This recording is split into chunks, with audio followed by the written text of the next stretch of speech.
Hey, Linda, do you know what would be a great Christmas present? An updated Doctor Who sonic screwdriver? Well, yeah, that would be good. But you know what else would be good? Hey, are you talking about a year of Springsteen tickets? Well, yes, that would be perfect. But really, what we're talking about is a new headset. And guess what? There is a great deal on headsets going on right now. Go on. Tweaked audio headphones make the perfect gift for not just someone who's a podcaster, but anyone who loves listening to music. You can go to tweakedaudio.com and use the coupon code Southgate to get 30% off. Plus, you get free shipping and a lifetime warranty. Or you can get there through the link on our website, southgatemediagroup.com. Titans, go!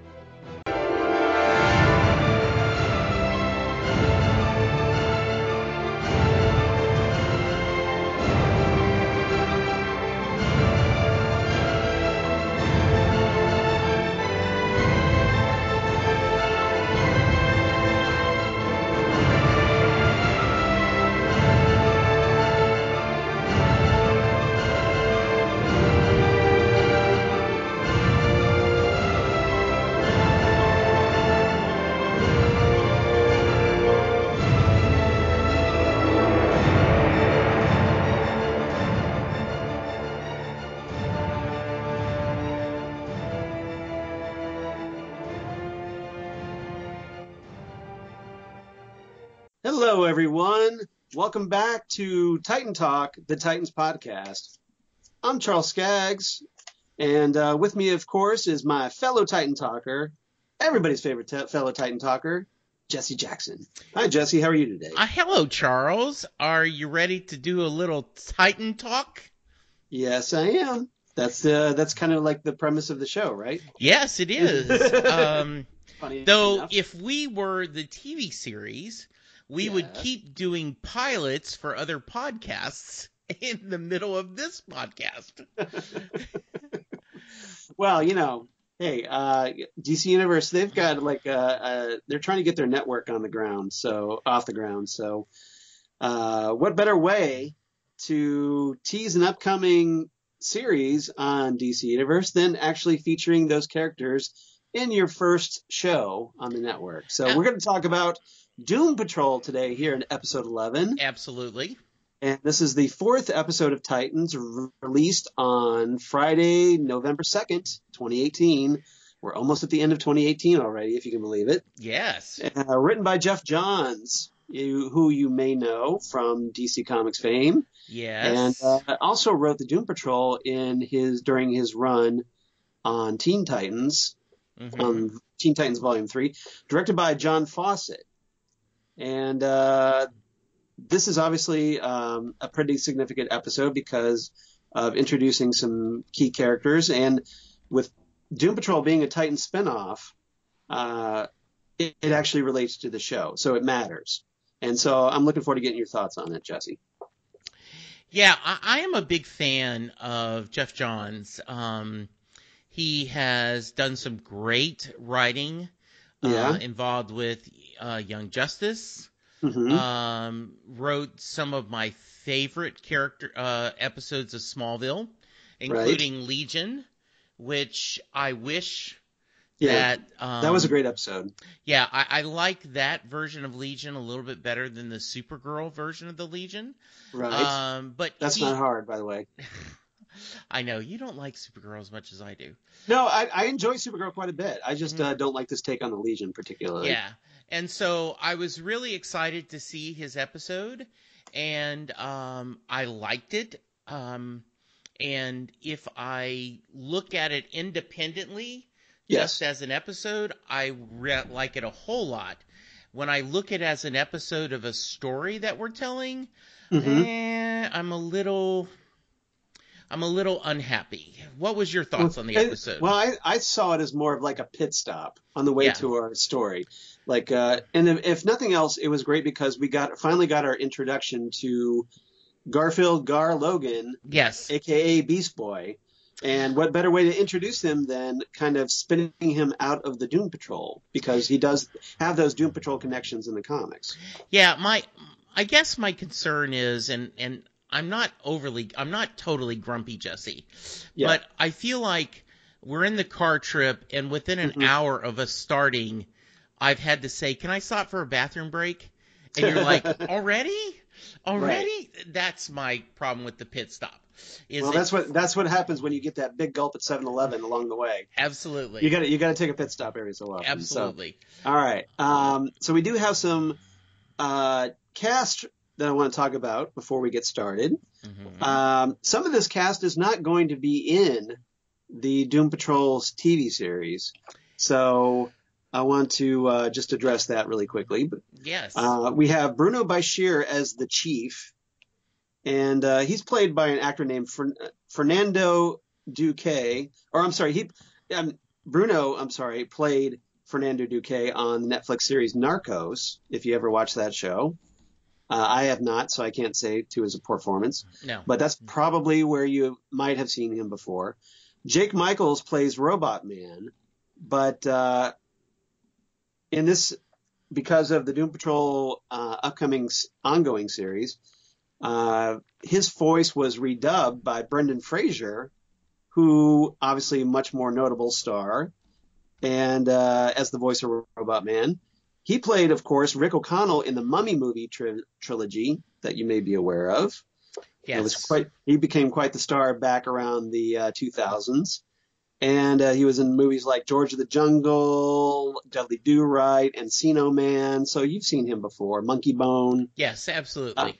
So he's been in a lot of things, and it's good to see him making a bit of a comeback here. Yes. April Bowlby, who's really the only returning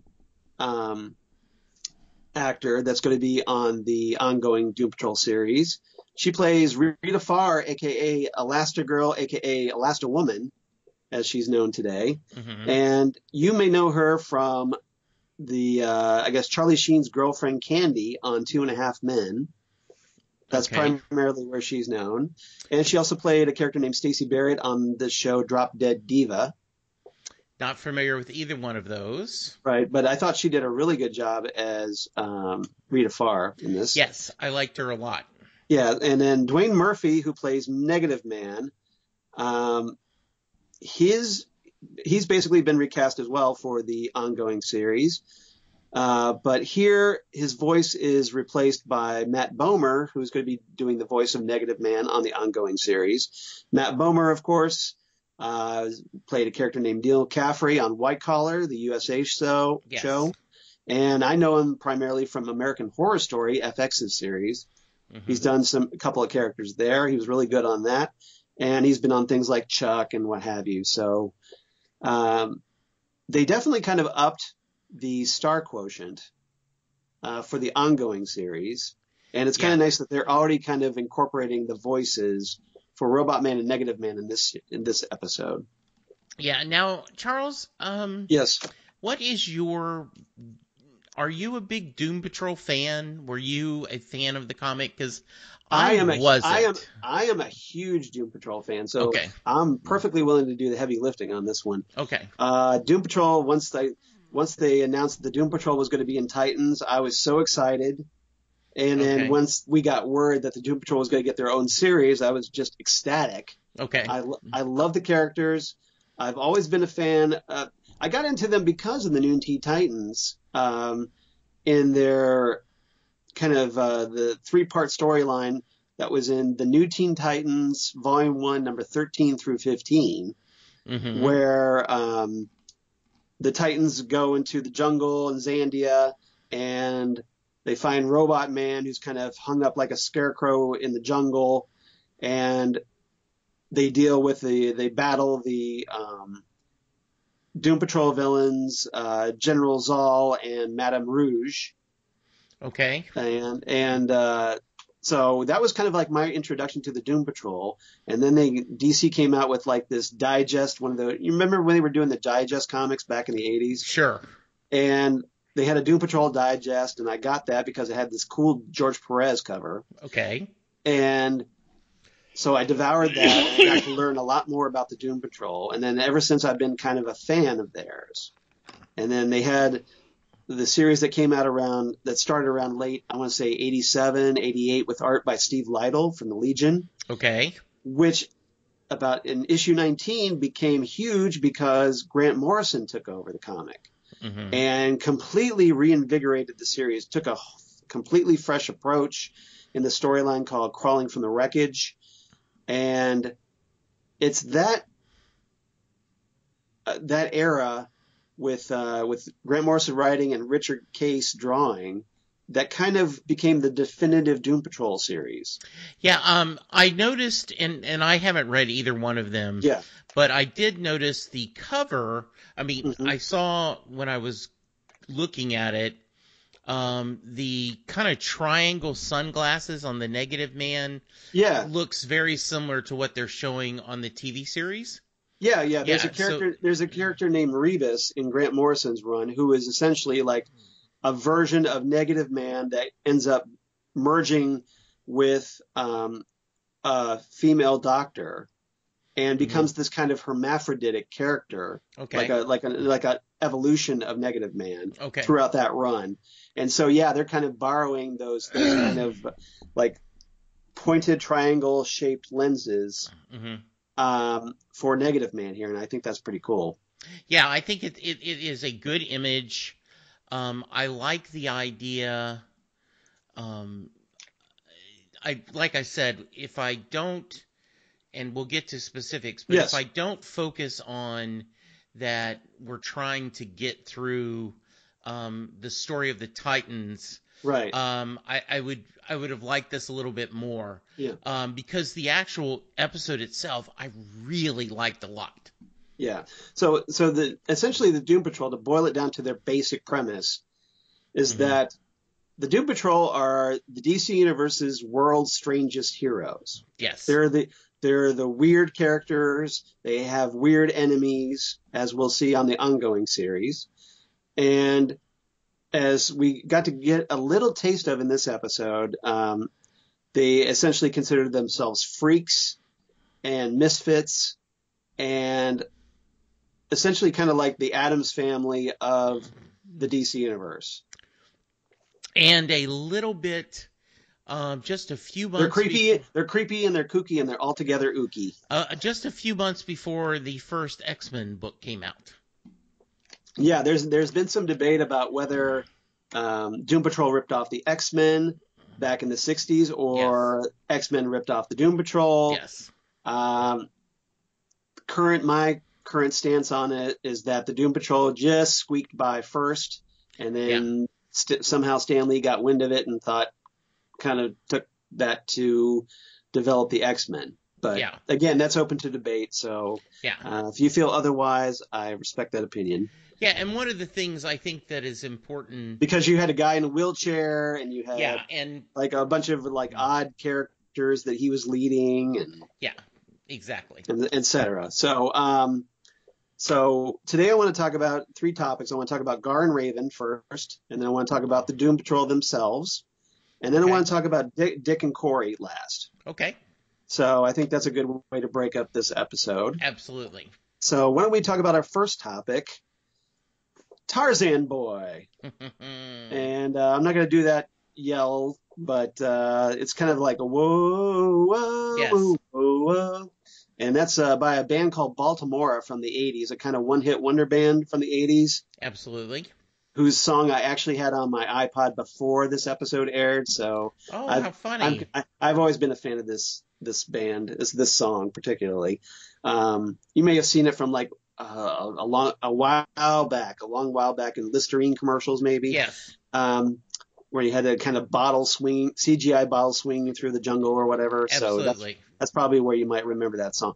But so this is going to be Gar and Raven I want to talk about. So we get a big introduction to Ryan Potter as Beast Boy. Finally, as we've had a couple teases, but here's the full deal.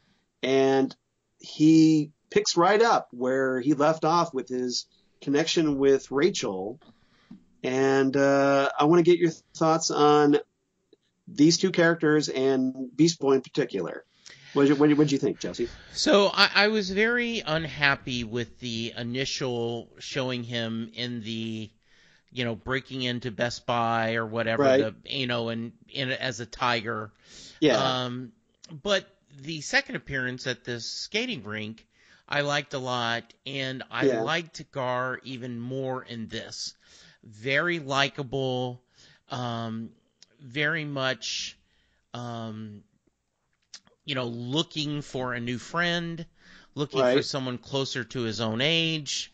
And someone to connect with. Yeah. And I also think there's a sense of two similar souls. He gets the feeling that she is struggling and has her own inner demons, much like everyone else there in his extended family. And, so he feels a kinship to her, and that's why when he finds her in the woods and, hey, come on, let me take you home.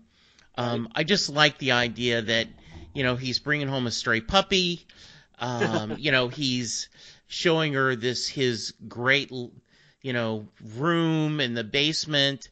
It just was really nice to see them interacting in almost a sweet friendship, the beginning of a friendship. What did you think? Yeah, and possibly more the vibe I get from it. Yes, absolutely. A little bit. But if nothing else, that maybe like Beast Boy crushes on Raven. Yes. And it's not quite there yet. They're still, they've just really got to know one another absolutely. Here. So it's very early days. But I think Beast Boy, Ryan Potter's Beast Boy, really brings a lot of upbeat optimism to the show. Absolutely. Because everybody's got, up till now, these first 3 episodes before this, everybody was just so bogged down in their drama and, everything's so serious. Yes. And Beast Boy comes along and is like, hey, let's hang out. Let's, you want some pop? I got everything. You want to play some video games? Let's do that, Mm-hmm. And one of the things I loved is that they showed Beast Boy's connection to the Doom Patrol, and we'll get into the Doom Patrol obviously a little bit more, but I love the family relationship that he has with the Doom Patrol. Absolutely. And that's something obviously we've wanted to see in Titans from the Titans group. And I just love that. I thought that was great. And maybe it'll be an inspiration to the Titans themselves about how to get along with each other, hopefully. Yeah, I like that a lot. I thought the sense of family, I thought it was very cool. There was a little bit of the Johnny Storm thing, interaction between Beast Boy and Cliff, which I thought was very cool. It's very reminiscent of the Human Torch and the Thing, the way they kind of like will rag on each other, but they actually care about each other underneath all the brother type picking on each other. Yeah, I like that a lot. Yeah, that was good. Because that was a really great exchange between Gar and Cliff. And I really like that scene. That was pretty good. Yeah, I agree. Yeah, and with Raven, she's kind of experiencing this because all that she's known is just, like she's still reeling from the death of the woman that she believed was her mother, Melissa. Yes. And here comes Beast Boy along, and he's just the guy you want to hang out with. Yes. And she responds very well to it. She assimilates right into the Doom Patrol.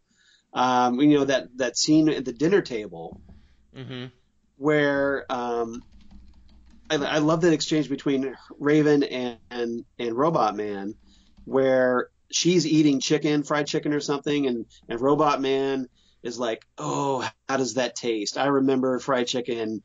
Yeah. And the waffle, he goes, is it crunchy on the outside and gooey in the inside with just the right amount of butter? And she's like, yeah, it's really good. He's like, yeah. And then when he talks about how Robotman brings up the fact that he can't dance, Raven is just like, why not? Why don't you dance? I'll dance with you. Yeah, and then she does the robot. She does the robot, and that's one of the things that I thought was really great, because it got to show off Raven as a more likable character. Yeah, and and she does that, and he kind of looks at her and goes, she can stay. Yeah, I thought that was like that's wonderful moment. Yeah, that was the moment that Raven won over Robotman. I thought that was great. I agree. Yeah, so ultimately Raven ends up getting manipulated by the chief, who is a very manipulative character. Boy, I do not like the chief. I know we're going to get to him, but ooh, well, the spoiler alert. Chief, the modern take ever since Morrison has been that he's been a very manipulative character, and that he kind of is controlling in a lot of ways. And so Raven ends up getting pulled in to his manipulations, because the chief just wants to study her. He finds her fascinating, like a research project. And so essentially he straps her down to this table, and Gar, for the first time, I believe, at least that's the impression that we get, stands up to the chief, because he's like, look, this is wrong. I'm looking out for my new friend here. And I thought that was good to kind of show him standing up to the chief, after we had seen the chief try to manipulate Beast Boy earlier in the episode. Yeah. Talking about how just, that he's very disappointed in him, and all those kind of like verbally abusive things that someone who tries to mentally abuse and control someone uses. Yeah, I really, really did not like that. And I know we're going to talk about that a little bit more. Right. I also but I like the fact that Beast Boy stood up to that. That's yes, the thing. He That's very much stuck up to her, and was. I mean, he showed he was loyal to Raven right off the bat. He was very proud of the. He was protective of his friend, and he wanted the chief to help her. And to make him part of, she could be part of the family. And then when he saw her being manipulated, he didn't like that at all. Right. Yeah.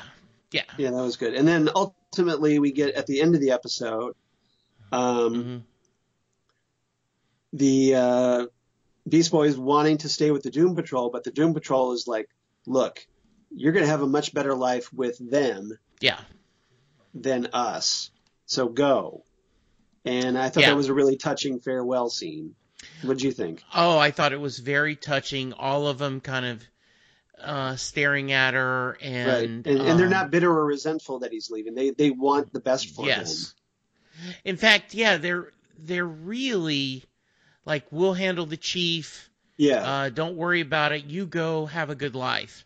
Right. And because except for the hair, he is much easier to assimilate. Yes, exactly the word I was looking for. Yeah. Perfect. Yeah. All right. Anything else about Gar and Rachel before we move on? No, we're going to go back to Rachel with her and Dick's discussions. Yes, right. But no, on this just together, you're right. There is that chemistry between them, and I really, it took a long time to get him part of it, but now that he's there, the band is slowly getting together. Yep. And so let's move on to our second topic then. We'll meet again. Don't know where, don't know when, but I know we'll meet again some sunny day. And that's a popular song used in a lot of westerns, but also this version was on this episode was done by Frank Sinatra, which I thought was really interesting. And I have a lot of Frank Sinatra songs. I didn't have that one in my library, so I'm going to have to track that down. Okay. It's kind of weird because I have 3 greatest hits CDs of Frank Sinatra, songs, and like they each have like 20 songs on them. None of them have "We'll Meet Again," and so I'm kind of like, I was surprised. But I really dug that version, and that, of course, is a nice little tease because that one, I get the feeling the Titans are going to encounter the Doom Patrol again. Absolutely. Probably around the season finale, I'm guessing, because of maybe helping to set up the Doom Patrol series more. But also that it just, because of that, we're going to see the Doom Patrol again in their own series. So it works kind of on two levels there a little bit. All right. So I want to talk about the Doom Patrol here. So obviously I want to talk about Robotman. I want to talk about Elasti-Girl, and Negative Man, and even the Chief. So I want to get your thoughts on the Doom Patrol, especially since you weren't a fan of the team from the comics. So did you like the Doom Patrol? I did. I certainly was aware of the Doom Patrol, and I partly because of Gar's relationship on the original, the new Teen Titans that you and I, in our heyday of Titan Talk. So back in the olden times when we read the Marv Wolfman and George Perez. Yes. But I can't remember reading a lot of the comics. Just, it would be one of those when you'd buy the 80-page giants that would have one new story, and then reprints, there would be one in there or not. So I certainly can remember a little bit. You're like a passing familiarity. Yes. Okay. And so now did you get more appreciation for the characters from this episode? I did. Are you, at least, does it make you more interested to see a Doom Patrol series, I guess is my question. Yes, it makes me want to see a Doom Patrol series a great deal, except I don't like the Chief at all. Right. It's almost... But every show has got to have their one a-hole character. And that's to stir things. Yeah, they do. Conflict. We need conflict. Does every series need a Dr. Smith? Yeah, to stir things up. Yeah, look how good the new Lost in Space series is because of Parker Posey's Dr. Smith. So yeah, I just but he's your leader. Your leader should not be this kind of. But it's kind of like that's what makes and this is just me talking because I'm in. I understand. So I apologize if I'm coming at it from a biased point of view. But the way I see it is that the Doom Patrol, it helps show how good the Doom Patrol members are because of that contrast to the Chief. Yeah. Like the Chief wants them, he's just very cold and clinical and analytical and he's driven by his curiosity more than actual human compassion. He's very emotionally detached. And the Doom Patrol, despite the Chief. Yeah. And it's with especially characters like Robotman, who is essentially the heart of the team, to show that the Chief, the way the Chief acts is wrong. Mm-hmm. And it points out, that these characters are able to overcome the kind of adversity that they get from the Chief a little bit. Yeah. And there's this kind of like they're kind of trapped in an abuse cycle here, and especially since Morrison's run, he kind of exemplified this, that the Chief being so manipulative plays up on the fact that the Doom Patrol owes him for their lives. Yeah, and takes advantage of that sense of guilt and responsibility. Like at the end of this episode, where they feel like, well, we're going to stay here and take care of the Chief. Yeah. But because, he helped us, they still have this obligation. So there's always that kind of conflict that's created here because you've got the Chief wanting to take advantage of this and the Doom Patrol members kind of saying, okay, well, we respect you for what you did, that you saved our lives and gave us a purpose, but we're not going to let you control us like you want to control us. Well, I think we'll have to wait and see how it comes out. It's a very unusual dynamic. Since you've read the series, you kind of have a little bit a better feel of it. Just my initial feeling is I don't like this guy, and I really he is the villain in the piece. And that's a fair statement, and especially in Morrison's run, because ultimately, toward the end of Morrison's run, the chief essentially kind of goes off the deep end and does become a bit of a villain. Okay. And so, what you're seeing here, and I don't know if this is the route they're going to go on the Doom Patrol series or not, but if they do, it's going to be really interesting. Is that the chief will be this guy that they trusted because he helped save their lives. Yeah. But ultimately, it could be revealed. I won't say it will be, but it could be revealed that the chief is just more deranged than they realize, and eventually he will become a threat. Yeah, and so that'll be interesting. What I did like a lot is the timelessness of the team. Yes. Rita comes across as like a 40s movie star. There's watching movies that are in black and white.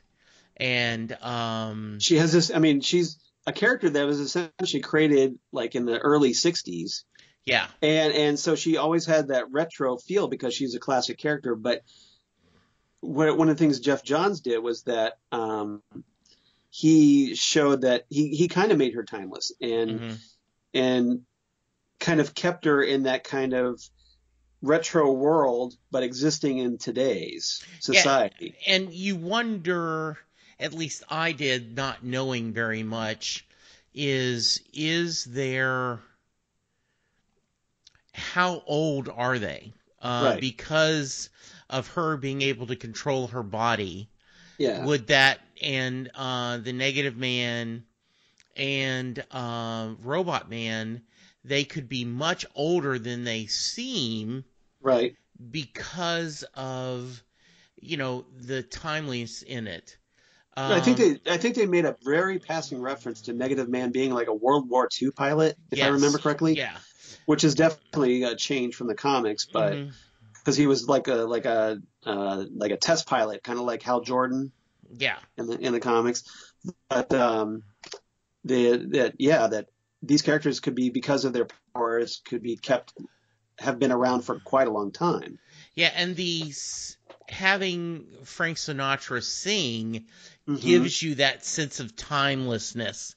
Right. And retro feel. So that was a good thing.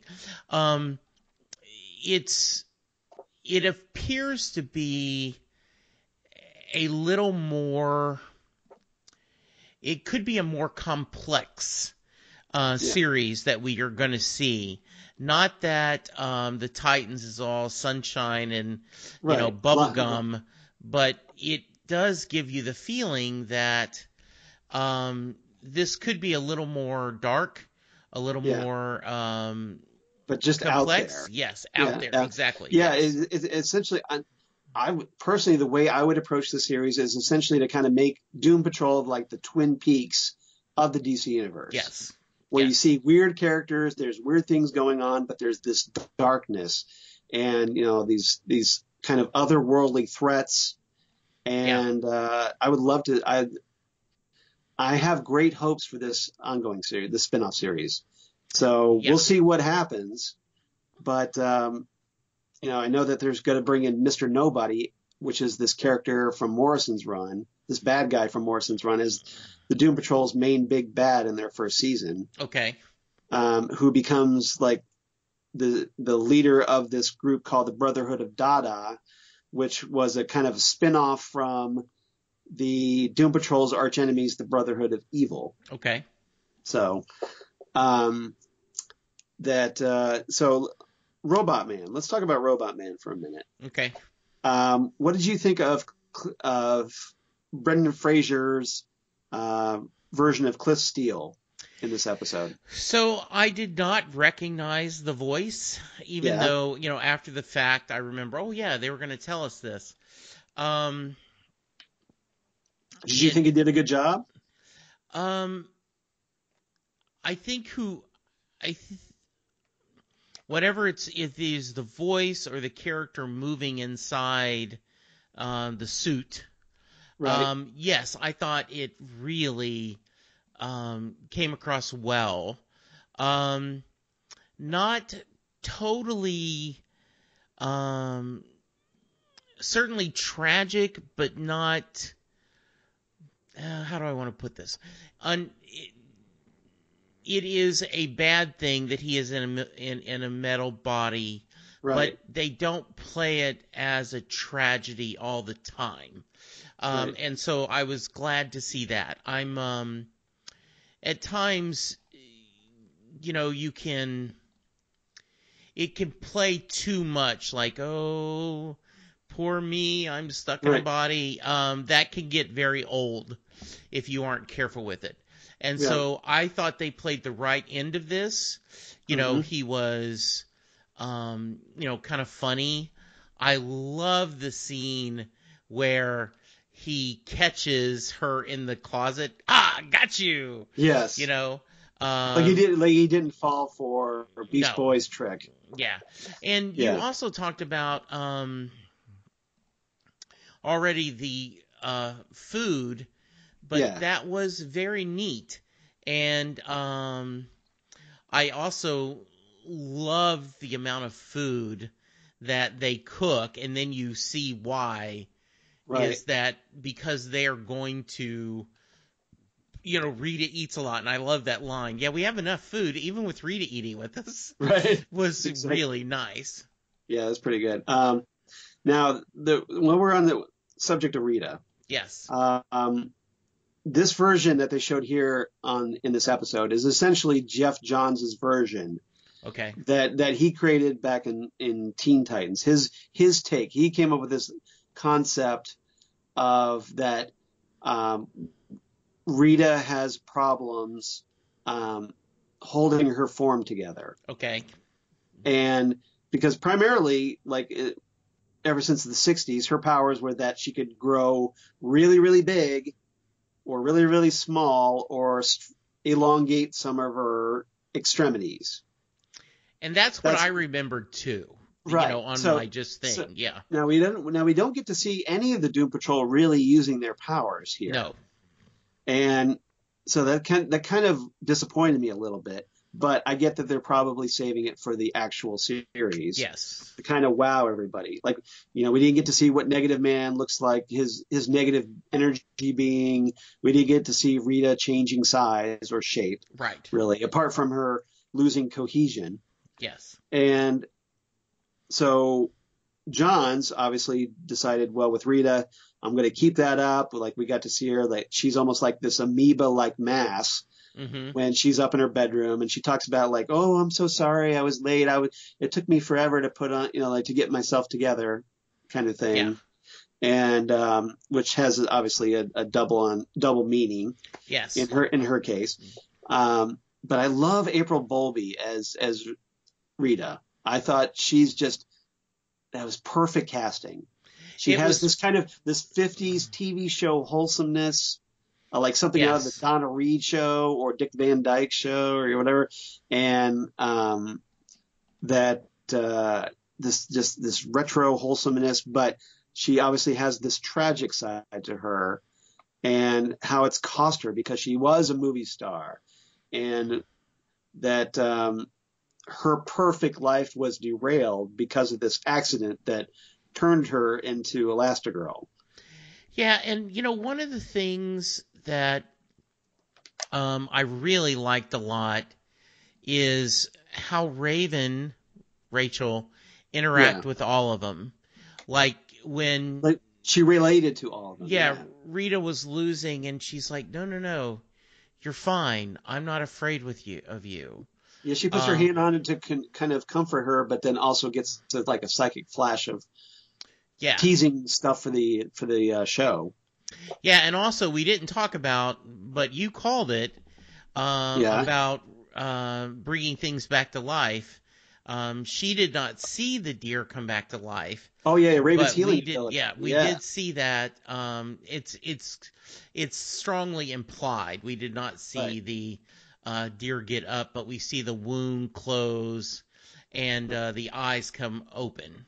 Yeah, I was kind of glad about that because I was just like, well, that's good because they're going to obviously need her healing power on this show. Yes, absolutely. I'm sure Dove could have used it quite a couple episodes ago. Yes. But that wasn't the case, apparently. But it's good to know that she actually has that, even though I don't think she's really aware of it yet. No, I don't think so either.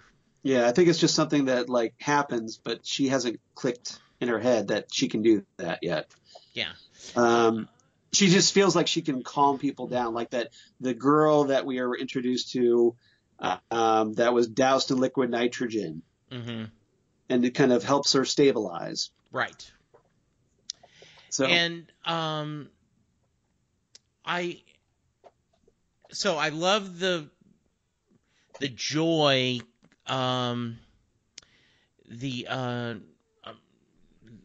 remind me of the negative man's name. It's not Cliff. It's Larry. Yeah, Larry I love Larry cooking.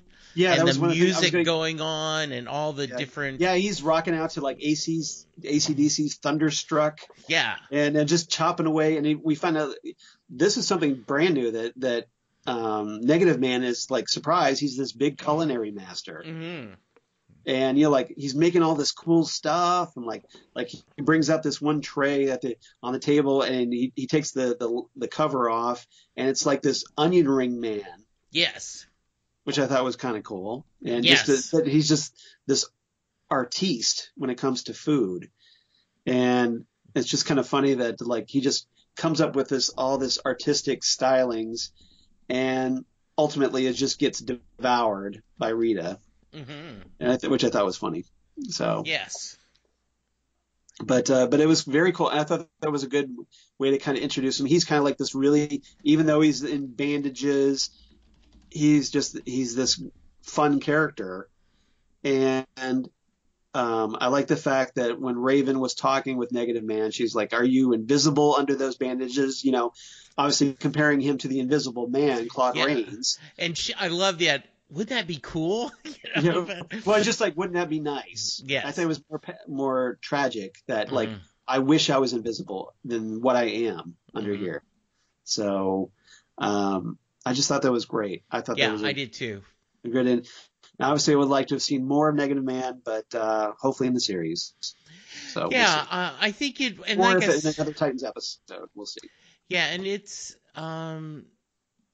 It was a good introduction to the team, and it kind of set the tone of what the feeling and we do. I mean, it served its purpose.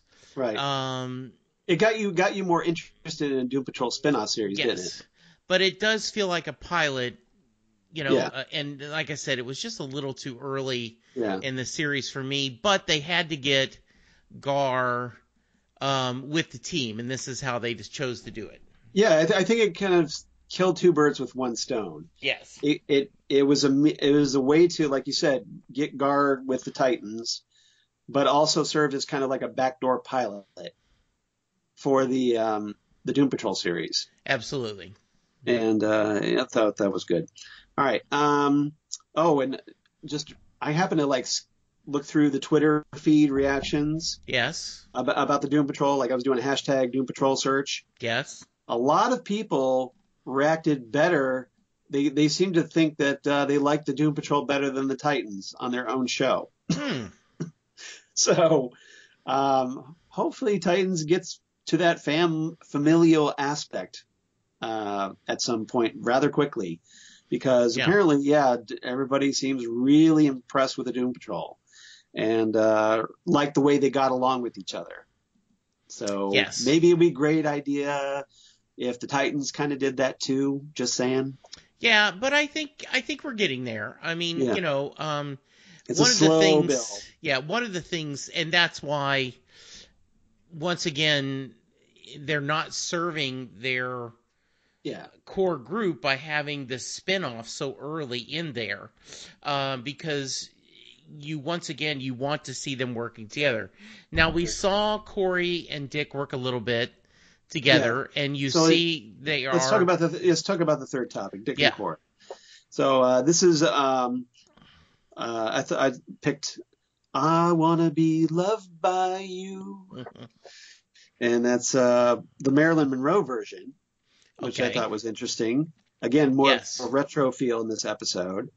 And this is Dick and Corey, who they have this very David Maddie type relationship here. They're very antagonistic toward one another. So maybe this is belaying this underlying attraction between the two characters. But right now they're kind of like very prickly toward one another.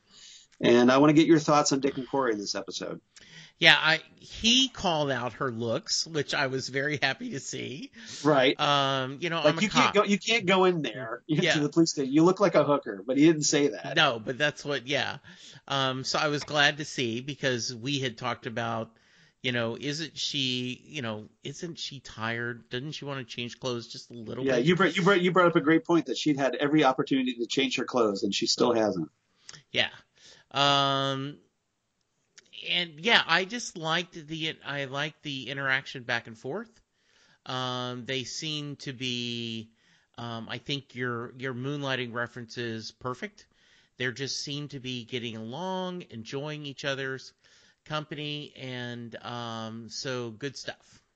Yeah, I thought one of the things that I thought was kind of important in their burgeoning relationship with one another, Corey takes a moment while they're driving to call out Dick for, just leaving Raven, abandoning her, and Dick makes this comment that hey, I just didn't want her to be like me or go through the stuff of trusting someone only to, be burned by it.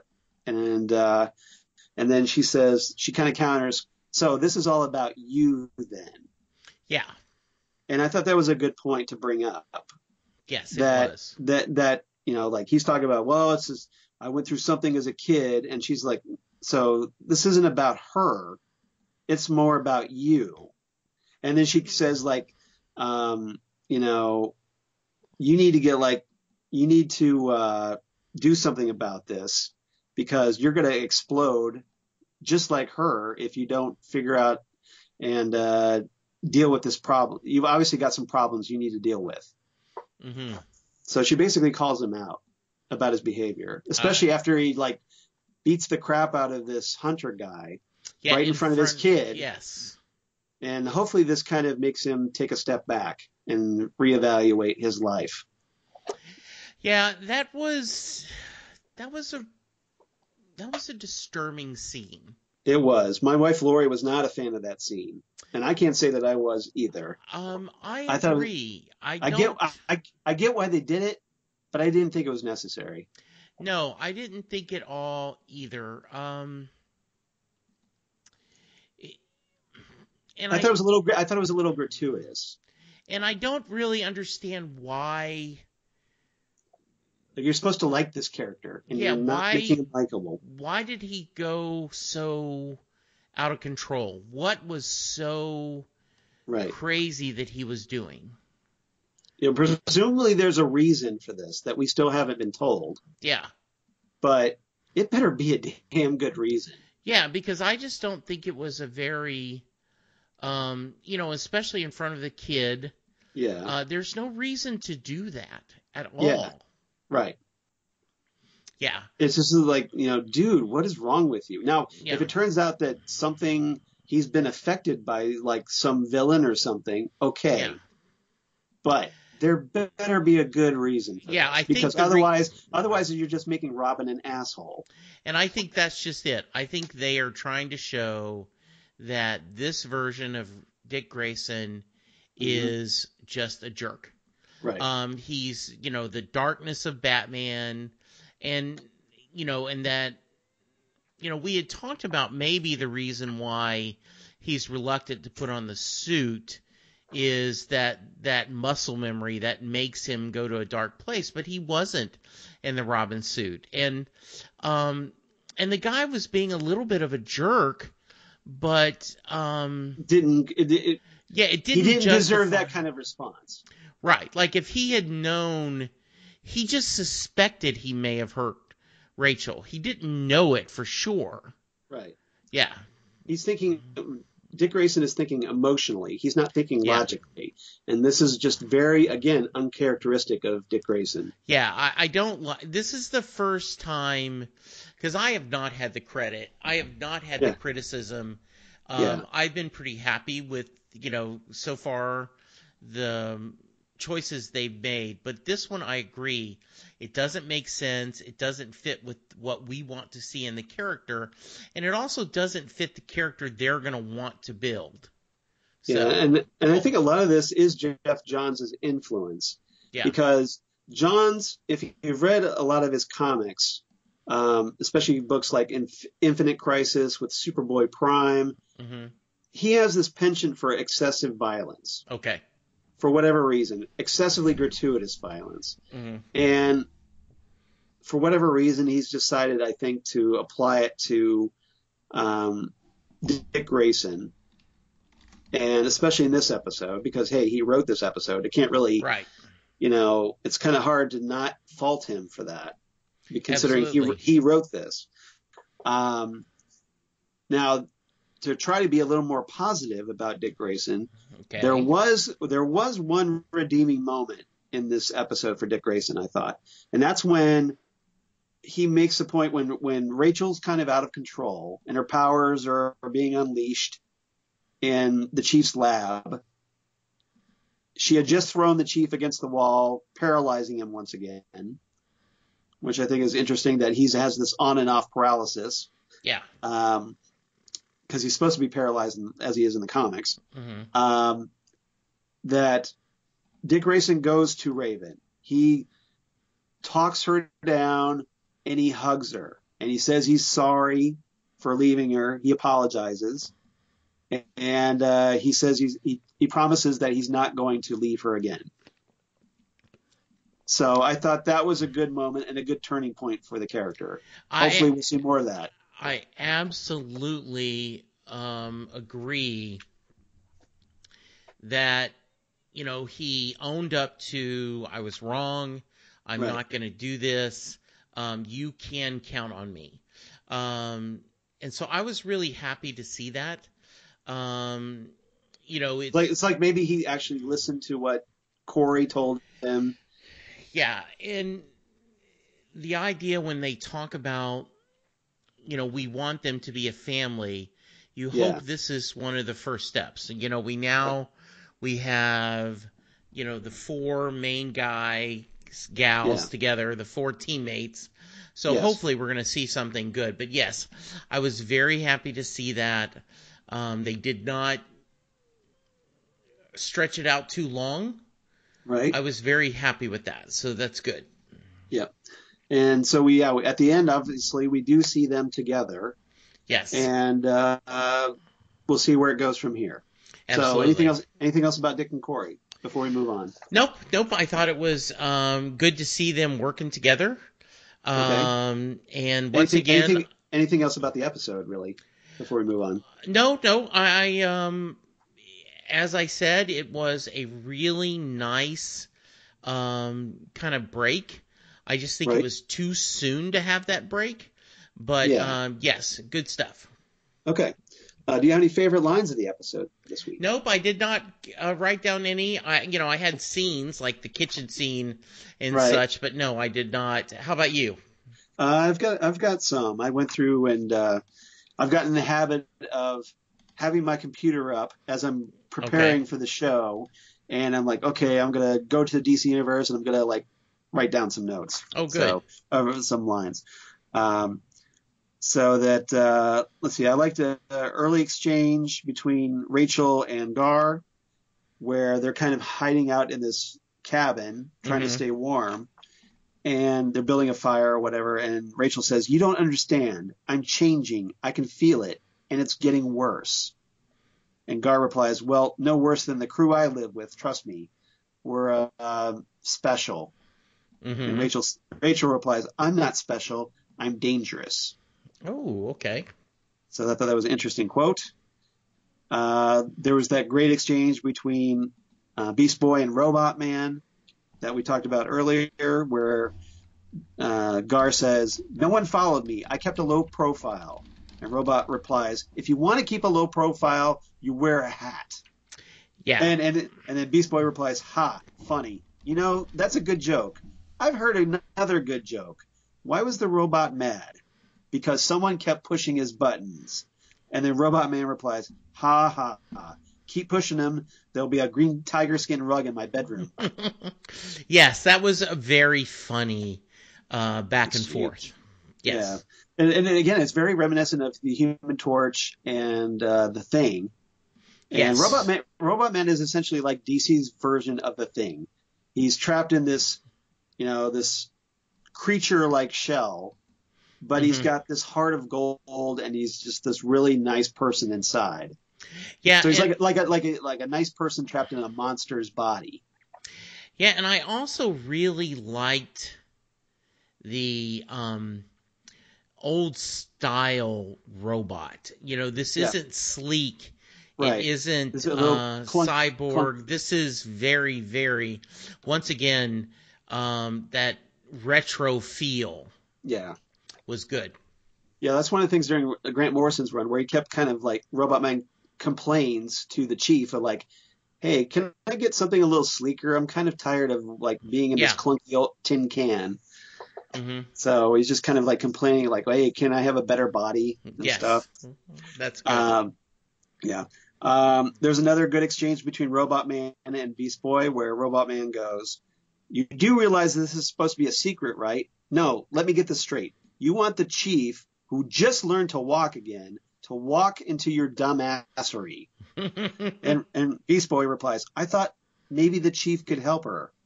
And Robotman replies, "Ooh, you hate her that much?" That was really well done. And Robotman always gets the best lines. Well, and also it re-stresses because the chief is that almost Two-Face, "Oh, I'm all here for you," but then can turn on a dime, which he did with Garfield. Right. So, yeah, I thought that was very good. Yeah, and then lastly, I had that line we talked about earlier between Rachel and Negative Man, where Rachel goes, "Are you invisible under there?" And Negative Man replies, "Wouldn't that be nice?" Yeah. Yeah, so I thought that was good. All right, what's your rating for this episode?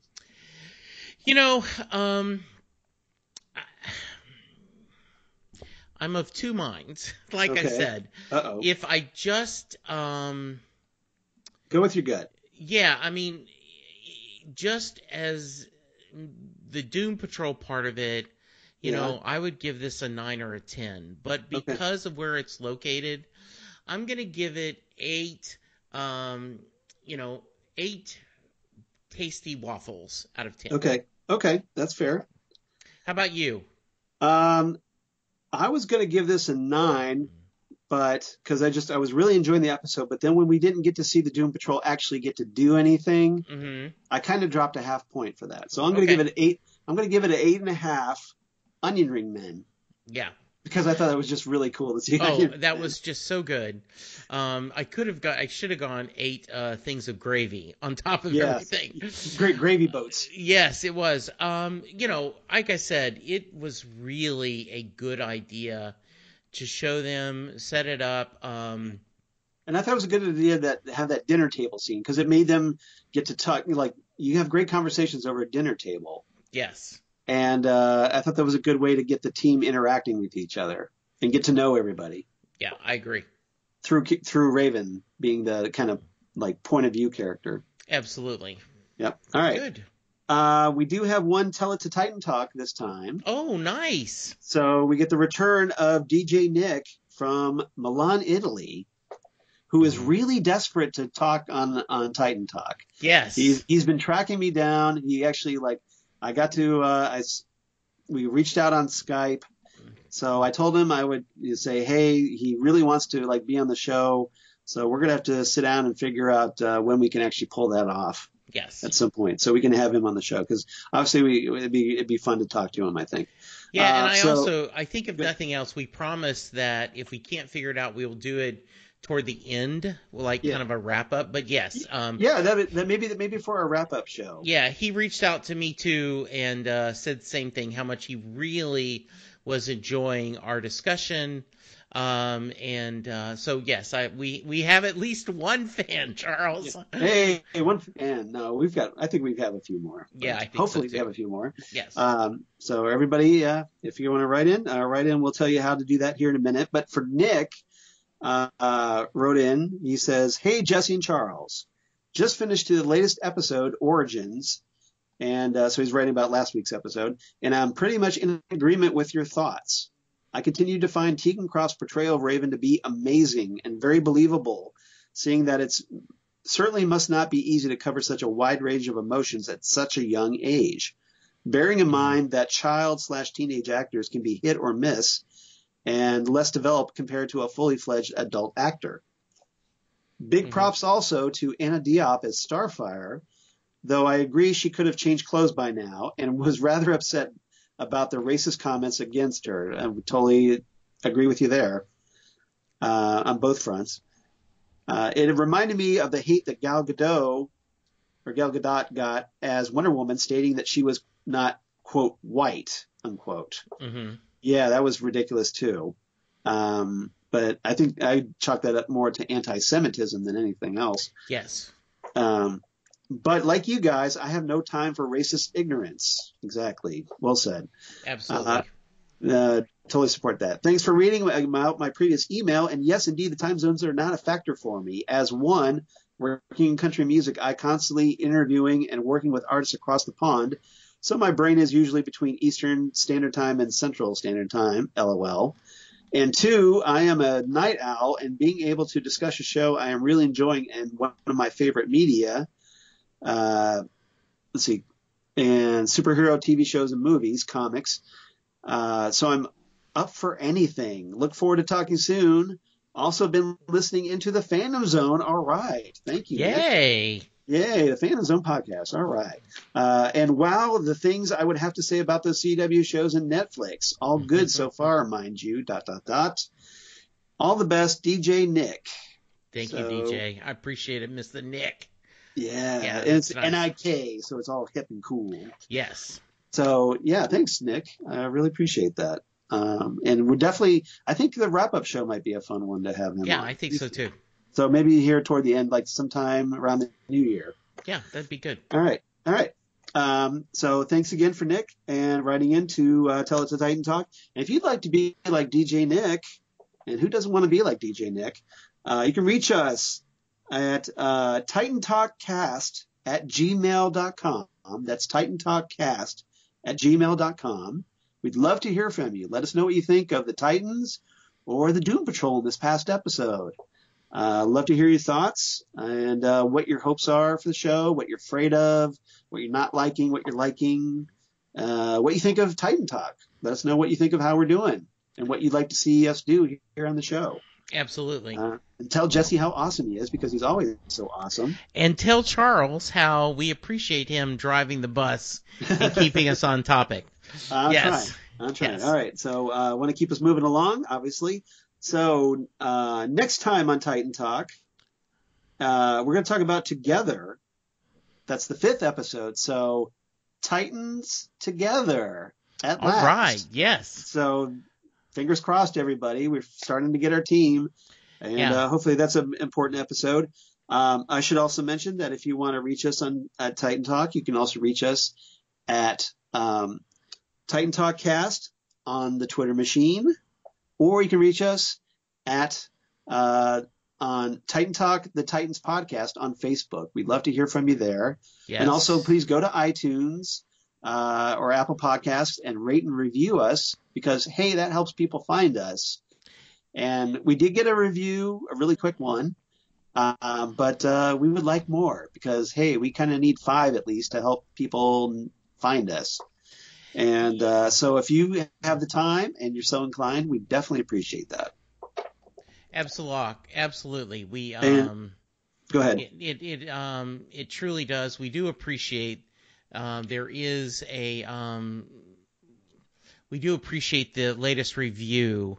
I was trying to quickly pull it up. I did want to mention that on Friday on the DC blog, there is a article. Jeff Johns reveals why Titans Robin isn't Nightwing ... yet. Right. So they address some of the concerns we're having. Okay. So I think that's worth. Maybe why don't you post that on our Titan Talk Facebook page? I will. So that everybody can find that and read that. Yeah, and our latest on October 25th, Ray the Nerd said the hosts have a good knowledge of the characters and a good banter between them. So, hey, we got that going for us, Charles. Thanks, Ray. Yes, absolutely. We really appreciate that. Absolutely. Isn't there a blog where we can go that isn't just DC's blog, but isn't there someone on this podcast that keeps us on track of all the latest geeky things? It's very possible. So, now that you said that, you can reach me at Charles Skaggs on the Twitter machine or at Charles Skaggs on the Instagram. Facebook, of course, at Charles Skaggs in Hilliard, Ohio. And also my blog, Geeky Things. Damn good coffee and hot. Damn good coffee and hot. Where I talk about all the shows in the DC Universe, including Titans or Doom Patrol or the upcoming Swamp Thing and Stargirl series, Harley Quinn animated series. And then, of course, talk about my other podcasts that I do for Southgate Media Group, including the Phantom Zone podcast that DJ Nick was kind enough to check out and hopefully enjoyed, or where Karen Lindsay and I talk about comic book TV shows that are currently airing and review them, or Next Stop Everywhere, the Doctor Who podcast that I do with you, Jesse, where we and Karen Lindsay again talk about the current series of Doctor Who, and obviously in the off season we talk about classic Who or modern Who episodes or anything relating, including Torchwood, the Sarah Jane Adventures, you name it. Yes. And also Ghostwood, the Twin Peaks podcast they do with Zan Sprouse, wife of comic book artist Chris Sprouse, where I talk about all things Twin Peaks, David Lynch, you name it, and everything regarding there. So that's all I have. But Jesse, where can they find you on the interwebs? Oh, I can be found at Jesse Jackson DFW on Twitter. You can hear me talk about Bruce Springsteen and music on Set Lusting Bruce, the Bruce Springsteen podcast. You can, as we talked about, Charles and I talk about Doctor Who, and I am currently working on Inch from Insanity with fellow podcaster Zach. We are kind of starting a general topic podcast, and then of course my buddies Bob Jr. and Scott and I every other week talk about How Many, the only podcast that counts, which is a little pun because we count, we give a topic and we discuss how many of that topic is significant. It's basically an excuse for 3 of my friends and I to get together and banter. Nice. Yes. Because I hope we count here at Titan Talk, hopefully. We always count. As my Charles and them, Charles, what Bob and Junior and Scott always laugh at me because I always say, they always go, your real podcast versus this one. Right, yeah, so everybody check those out. Yeah, we are getting along on the journey. Remind me how many episodes we have this season? All right. Well, as far as they have 11 posted on DC Universe, but as far as I know, we're supposed to have 12 unless episode 11 is going to be double length. Okay. As a 2-part or a 2-hour season finale. Okay. I'm not sure how they're going to handle that. So as far as I know, we're going to have 12. Okay. And we are now just hit the 1/3 mark. So we're already 1/3 through season 1, if you can believe it. Yes. And so come on back next week for episode 12 here on Titan Talk, where we're going to talk about Together. So happy together. Yes. And so, come on back. Jesse, anything else before we sign off? No, just another good episode, and always a lot of fun to talk to you. Listeners, thank you. Please go to Facebook, like our page, and to iTunes, rate and review us. Our three little reviews look alone. They're sad. Yeah, they need some friends to share with, I guess. All right. So thanks again, everybody, for listening to us here in Titan Talk, and we will see you next time right here for episode 12 together on Titan Talk, the Titans podcast. Bye, everybody. Bye.